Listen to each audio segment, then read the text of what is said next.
Inside Black Hole, everyone had gathered in one of the gathering rooms. There were members from all of the races except the Naxun, who was joined remotely on a voice-only feed to protect her eyes. What did you find out about whether or not the slaver races know other languages? Zanatla asked. Yes. Lieutenant Commander Fennis took me in to see one of the Imperia that was captured. I used Spanish first, and it didn't look like it understood me very well. There are some words that are similar in both English and Spanish, so it's possible to figure out a little here and there. I then tried a few phrases I know in Italian from my fiancé and his uncle, but I didn't pick up on any understanding from it. I then tried Morse Code, and there was no understanding at all. We tried a Vasili too with the 3 languages, and it definitely knew Spanish and kind of understood the Italian, but was completely confused with Morse Code. What is Morse Code? Adrala asked. It's a dead language outside of the military. It used to be used to communicate with remote places before telephones were invented, as well as before they became more common. Even now, the military uses it only when we need to communicate covertly. Then that should be the language used in the transmission to your Commander Morris. The Naxun replied, and everyone else agreed. Mira appreciated that they didn't ask what the language sounded like or how to decode it, or even for a demonstration. Instead, they worked to find out how to ensure keeping it from being heard by anyone else except the target to the best of their ability. Adrala spoke up after a few hours. Okay, we have a means to guard a transmission of about 2 minutes so that only the target receives it. Any longer, and it is likely to get intercepted, and it will get iffy as we get closer to 2 minutes. It will only be one way, so we won't be able to receive a response. Think about your message and try to keep it short. We will also need to be close to your Earth to ensure the message stays guarded. She pulled up a model of Mira's solar system and pointed to Mars. We can transmit from here. Thank you. Now I just have to figure out how to say what I need to say. Mira replied to everyone. There were many smiles, and the nocturnal species sleepily headed to their own quarters or guest quarters. They had only been able to stay awake so long due to sleeping during their waking time to make up the time.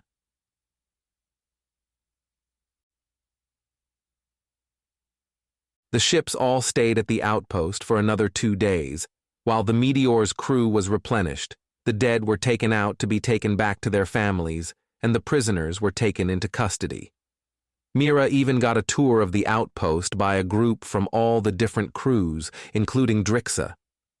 As Drixa had said, there wasn't much to see, but they had what Mira would have referred to as a general store and a post office, where you could send physical items back to your family. Or if they knew you were headed to the outpost, they may have things waiting for you. Soon enough, it was time to head back out towards Earth. In all of this time, there was never another communication from Commander Morris. Charon, a Drala technician, even tried to increase Mira's ship's ability to receive messages, but it wasn't enough. Mira racked her brain for how to say everything she needed to say that could be said in Morse code within 2 minutes. She headed back to the Meteor and then to her quarters to think about the message she would send. She first wrote it out and then tapped it out to see how long it would take to say the message. She settled with, C.O. Morris, C.H. Rodriguez was abducted by friendly aliens. Alpha Centauri is home to slaver aliens, slavers entrenched on Earth. Meet at Howland Island in 2 days. The fastest she could tap it out was about 1.5 minutes, maybe a little longer. Unfortunately, it was as pared down as she could make it.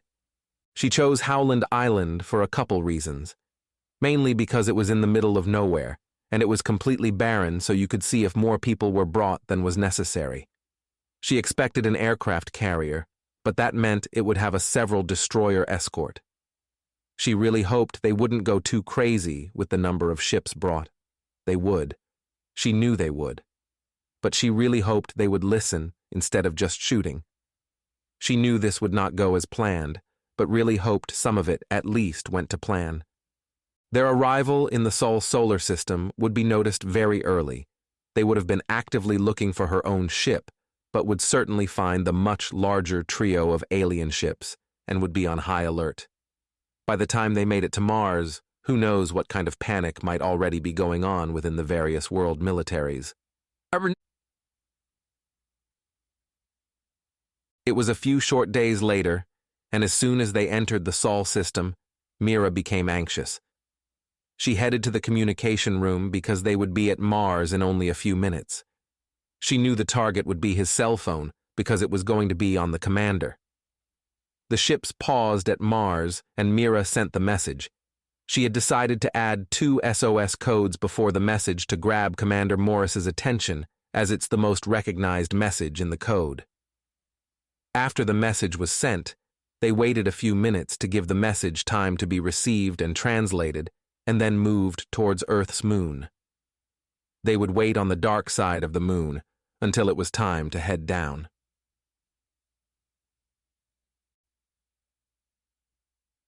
Commander Morris had been pulled into yet another meeting after various sensors had picked up on 3 of the largest ships they had ever imagined were quickly approaching Earth.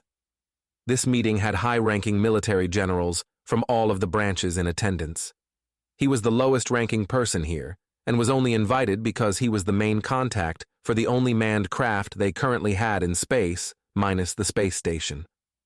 It was quiet when his phone went off, and everyone turned to look at him. His face was flushed with embarrassment, but after hearing the SOS, he became confused. One of the generals began scribing the code. It stopped and did not repeat. The general scriber held up a finger to stave off the questions as he finished the code. He cleared his throat and read it out loud for everyone. SOS. SOS. Commander Morris. Chief Rodriguez was abducted by friendly aliens. Alpha Centauri is home to slaver aliens. Slavers entrenched on Earth. Meet at Howland Island in 2 days. Shortly after that announcement, another call came in to let them know that the 3 ships were moving towards Earth again. Well, sounds like we have some answers. Either that was your missing chief, or these aliens speak English and have been watching us for a long time. Where is Howland Island again? A Navy admiral replied, It's a tiny barren island out in the middle of the Pacific. It is one of the minor islands under our control, but it's only a little under 2 miles long. At least they chose one of our territories. How long will it take to get troops out there? An Army general asked. The Navy admiral chuckled. Less than 24 hours. It just depends on how many vessels you want there. The Marine Major General replied, Si vis pacem, parabellum. The others assembled, nodded solemnly, and began to plan the welcome party. Latin for if you want peace, prepare for war.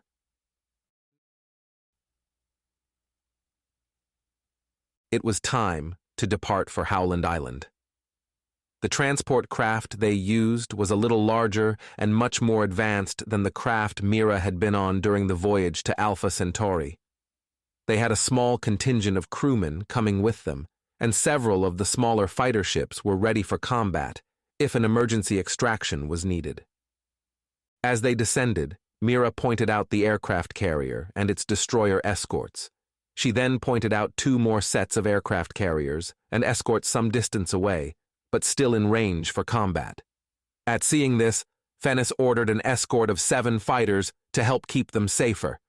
They would stay in the upper atmosphere, but were well within range to assist if needed. They landed, and Vebi, Fennis, and Mira exited the craft. Within a few minutes, a smaller ship was lowered into the water and headed to the island. So far, this is promising, Mira muttered, and then a few more ships were lowered into the water. I suppose that's to be expected?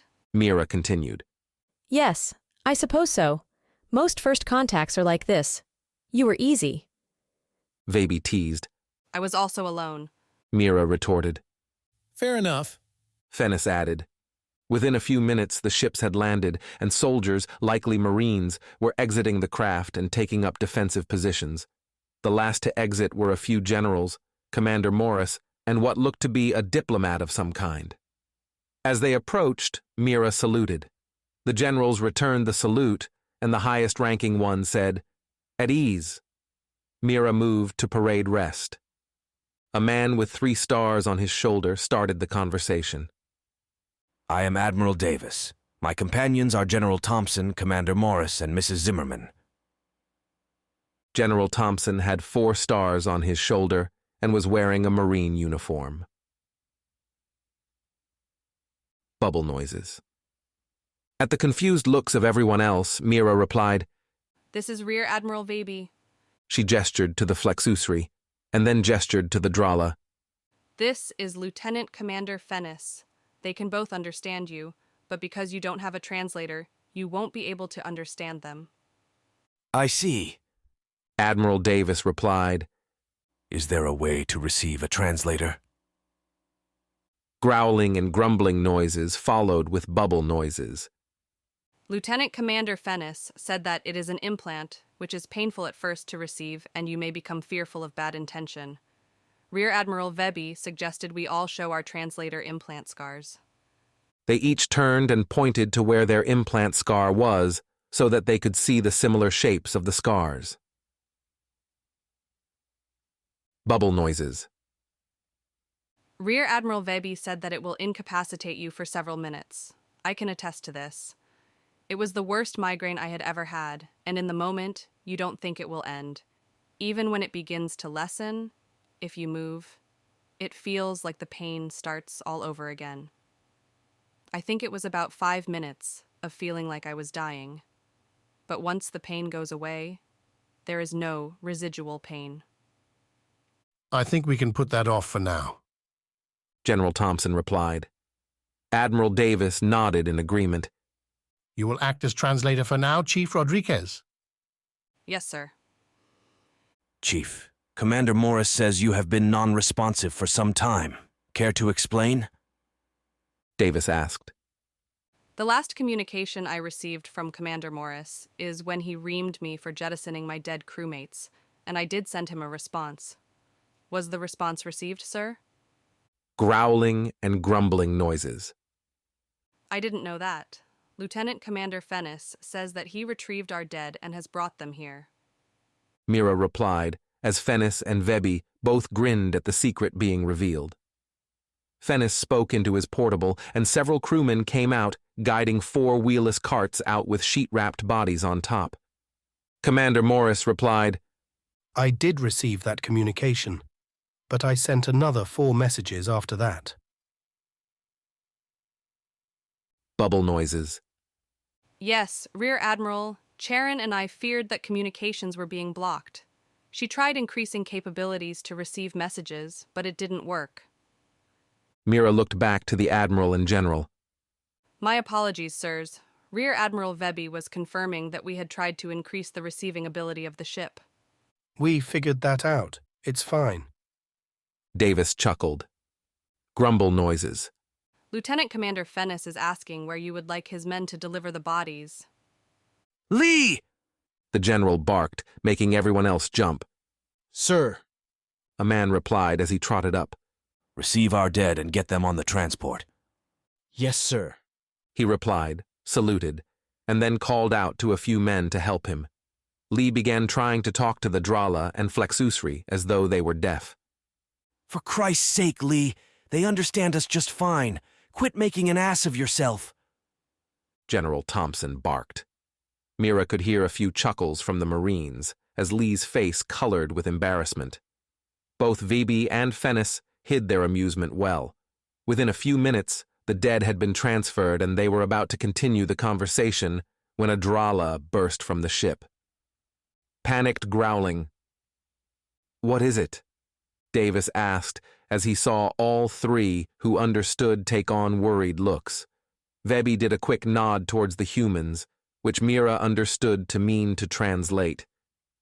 They've picked up on Imperian ships coming our way. You would recognize the Imperia as the little gray men from pop culture. They are not friendly. He said 20 ships, bigger than fighters. He thinks transporter size for most of them. Meanwhile, Fennis was trying to communicate with his portable to no effect. They've jammed communications. As Mira was relaying info, the General was barking orders, and the Admiral was attempting communication with the ships. I'm getting static as well. Davis replied. Mrs. Zimmerman, You should take cover. Thompson replied, pointing her toward the ships they came on. Lee came back with weapons and armor for Mira, Thompson, and Davis, while Pavin came out of the transport with weapons and shields for the aliens and Mira. After getting permission, he brought shields to Davis and Thompson as well. Mira explained and demonstrated how to put it on and activate it, as well as what it shielded against. When Thompson offered armor for the Drala, at least due to fit, Mira declined, saying that it would be too heavy for them to wear. The conversations only took moments, and before they knew it, the water all around the island erupted with ships. Hey everyone, hope you loved the video. Don't forget to give it a thumbs up, hit subscribe for more awesome sci-fi content. You can also support us by hitting the thanks button at the bottom of the video. Your generosity goes a long way. Every bit helps us bring you more stories from the stars. Thanks a bunch.